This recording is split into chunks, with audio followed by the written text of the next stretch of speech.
Los jóvenes tienen pues realmente la voluntad de luchar y pueden hacerlo si se juntan todos.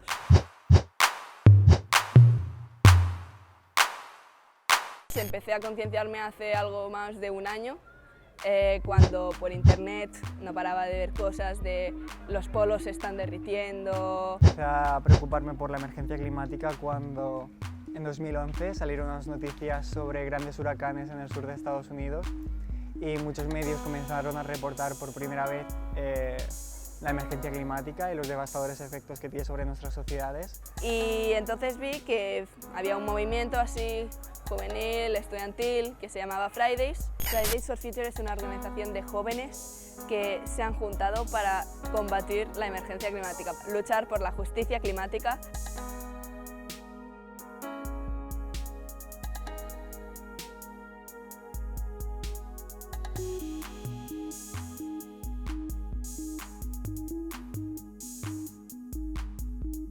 Reuniones con distintos medios de comunicación, con partidos políticos. Las huelgas estudiantiles que realizamos viernes tras viernes, tratamos de erigir son estrategias para tratar de hacer la mayor incidencia política posible. Justicia climática al final significa un poco poner la sostenibilidad de la vida en el centro.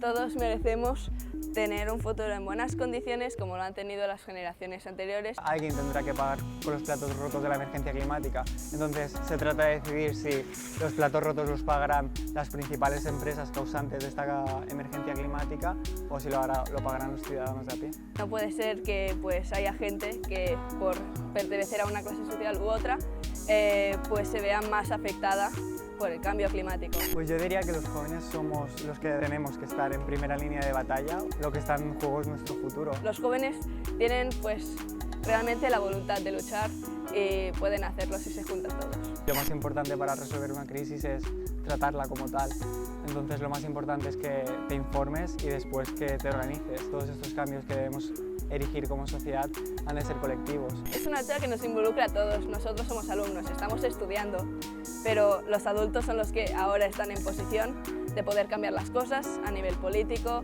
económico, etc. Son los que nos tienen que ayudar ahora mismo, porque si no nos quedamos sin futuro, todos.